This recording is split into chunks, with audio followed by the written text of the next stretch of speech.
కేంద్ర ప్రభుత్వం ప్రస్తుతం దేశంలోని దాదాపు అన్ని వర్గాల వారి కోసం వేర్వేరు పథకాల్ని ప్రవేశపెడుతోంది. మహిళలు, ఆడపిల్లలు, సీనియర్ సిటిజన్లు, ఉద్యోగులు, రైతులు ఇలా అందరి కోసం ఎన్నో స్కీమ్స్ ఉన్నాయి. ఆడపిల్లల కోసం ప్రత్యేకంగా సుకన్య సమృద్ధి యోజన స్కీమ్ ఉన్నప్పటికీ వయసుతో సంబంధం లేకుండా మహిళలు చేరేందుకు 2023-24 బడ్జెట్ సమయంలో ప్రధాని నరేంద్ర మోదీ నేతృత్వంలోని కేంద్ర ప్రభుత్వం మరో కొత్త స్కీమ్ తీసుకొచ్చింది. అదే మహిళా సమ్మాన్ సేవింగ్స్ సర్టిఫికేట్. దీనికి అనతి కాలంలో మంచి ఆదరణ కూడా దక్కింది. ఫిక్స్డ్ డిపాజిట్ మాదిరిగా ఇక్కడ ఒకేసారి డబ్బుల్ని డిపాజిట్ చేసే అవకాశం ఉంది. అయితే 3 నెలల గ్యాప్తో ఎన్ని అకౌంట్లైనా తెరవచ్చు. టెన్యూర్ 2 ఏళ్లుగా ఉంది.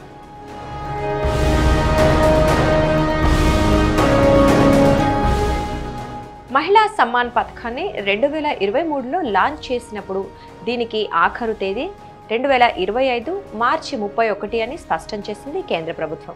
అంటే ఇందులో చేరాలంటే ఈ మార్చి 31 లాస్ట్ డేట్ అన్నమాట. మరో 2 నెలల సమయం మాత్రమే ఉంది.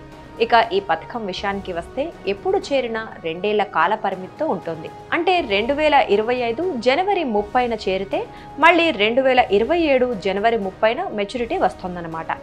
మహిళ తన పేరిట సొంతంగా ఖాతా తెరవచ్చు, లేదా మైనర్ పేరిట గార్డియన్ అకౌంట్ తెరవచ్చు.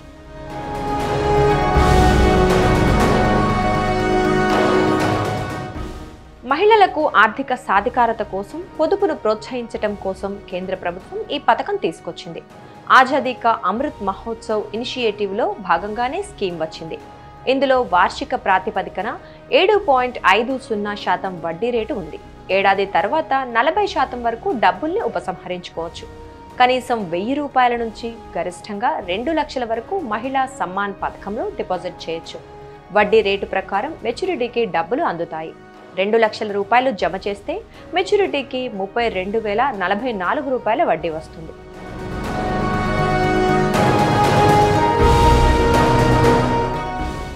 మంచి ఆదరణ లభించిన ఈ పథకం గడువును పొడిగించే సూచనలు ఉన్నట్లు తెలుస్తోంది. ఈ బడ్జెట్లోనే దీనిపై కేంద్ర ప్రభుత్వం నుంచి ప్రకటన రావచ్చని నిపుణులు అభిప్రాయపడుతున్నారు. అయితే ఇప్పటి వరకు ఈ స్కీమ్ను ఉపయోగించుకోకపోతే ఆలస్యం చేయకుండా 2 నెలల సమయం ఉంది కాబట్టి ఆసక్తి ఉన్నవారు ఇందులో చేరటం మంచిదని సలహా ఇస్తున్నారు.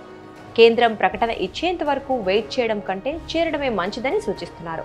అన్ని గుర్తింపు పొందిన కమర్షియల్ బ్యాంకులు, పోస్టాఫీసులకు వెళ్లి ఈ ఖాతా తెరవచ్చు.